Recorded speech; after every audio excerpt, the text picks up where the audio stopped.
오늘 우리 귀한 목사님 다시 모시게 돼서 얼마나 감사한지 모르고요. 한 2달쯤 전에 하나님께서 정말 보내주셨다고밖에 말 못하겠어요.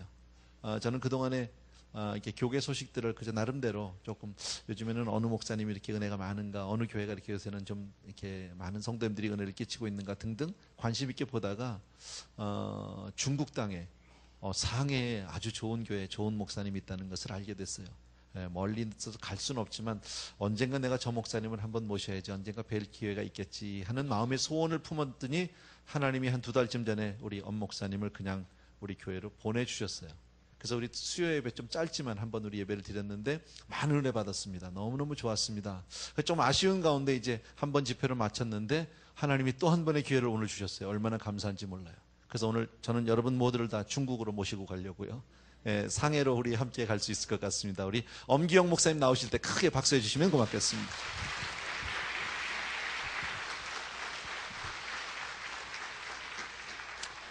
할렐루야. 중국 상해에서 왔습니다. 경제적으로, 문화적으로, 또 삶의 질에 있어서 차이가 많이 난다 그래서 차이나라고 하는 중국 상해에서 왔습니다. 많이 상해 보이죠? 제가 상한 이유가 있습니다. 상해는 빌딩은 굉장히 많이 세워져 있어요. 맨하탄보다 더 빌딩이 많으니까요. 여러분, 상해 사람들은 맨하탄하고 비교하지, 비교할 데가 없으니까 지구상에. 그래서 맨하탄하고 비교하고요. 맨하탄보다도 빌딩은 더 많이 있습니다. 상해. 나무가 많이 없어요. 그러다 보니까. 그래서 뭐 공원들을 조성하고 그러지만은 나무들이 많이 없으니까 좀 메말라 보이기도 하고요. 또 상해가 바다 근처지만은 우리 한국에서도 서쪽을 황해라 그러잖아요. 그래서 이 누런 바다인데요. 중국 쪽이 더 누려요. 더 진흙탕물이고요. 그리고 또 그나마 그 바다도 또 멀리 나가야지 볼 수가 있어요. 저는 미국에 올 때마다 참 좋은 거는요, 자연이에요. 자연. 하여튼 미국에 이렇게 나무들과, 물론 이게 서쪽은 조금 덜하긴 하지만은 참 이런 풍성한 자연을 가지고 얼마나 축복의 땅인지 모른다라는 생각이 들면서요, 참 좋은 곳에 살고 있는 여러분들이 부럽기도 하고, 또 반면에 참 미국 경제가 어렵기 때문에 이민 생활이 그렇게 쉽지 않겠지만 여러분들이 또 열심히 살아가는, 또 신앙생활하는 여러분의 모습을 보면서 참 좋으신 분들이 참 많다라고 하는 것을 경험하게 되어집니다. 이런 좋은 곳에서 좋은 여러분들을 만나 뵈며 좋으신 하나님을 나눌 수 있는 거 너무너무 감사하고요. 또 그런 기회를 주신 우리 하나님 앞에 감사를 드리고, 또 우리 최 목사님, 온 교회 감사함을 드립니다. 사실 최 목사님을 어제 2번째 만나봤어요. 2번째 만났는데 그러고 보니까 우리 서로 짜고 온 것 같으네요. 너무너무 매력적인 목사님이에요. 너무 좋은 것 같아요. 너무 좋은 것 같더라고요. 참 멋이 있고 맛이 있는 목사님이에요. 정말 매력적이고 센스 있고, 전 교회 이렇게 꾸며놓은 거, 그리고 목회적인 감각, 그리고 그 주님을 향한 사랑과 열정, 여러분을 향한 태도를 볼 때마다 같은 모습으로서 너무 부러워요. 정말 멋있고 맛있는, 먹어보지 않아서 맛은 있는지 없는지 모르겠지만 하여튼 정말 귀한 목사입니다. 여러분들이 참 좋은 목사님을 모시고 함께 신앙생활하는 거 굉장히 큰 축복인 줄 믿습니다. 오늘 하나님께서 우리에게 주시는 말씀은요, 에베소서 2장 1절에서부터 10절에 있는 말씀입니다.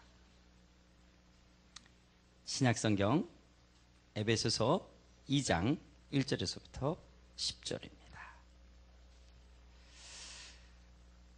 찾으셨으면 저와 같이 한 절씩 함께 교독하도록 하겠습니다. 제가 갖고 있는 성경은 310쪽이 되어집니다. 에베소서 2장 1절입니다. 그는 허물과 죄로 죽었던 너희를 살리셨도다.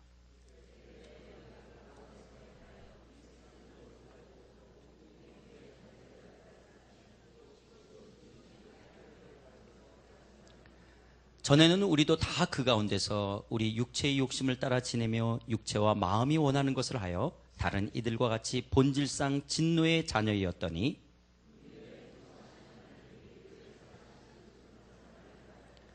허물로 죽은 우리를 그리스도와 함께 살리셨고 너희는 은혜로 구원을 받은 것이라. 이는 그리스도 예수 안에서 우리에게 자비하심으로써 그 은혜의 지극히 풍성함을 오는 여러 세대에 나타내려 하심이라.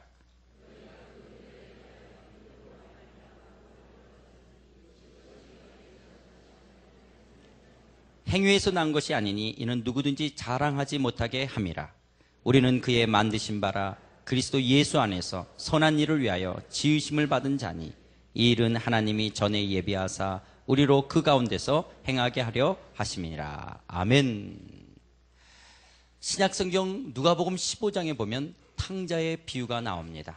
물론 성경은 탕자라는 말을 쓰고 있지는 않습니다. 그러나 우리가 흔히 누가복음 15장에 나오는 잃어버린 아들에 대한 비유를 탕자의 비유라고 말하고 있습니다.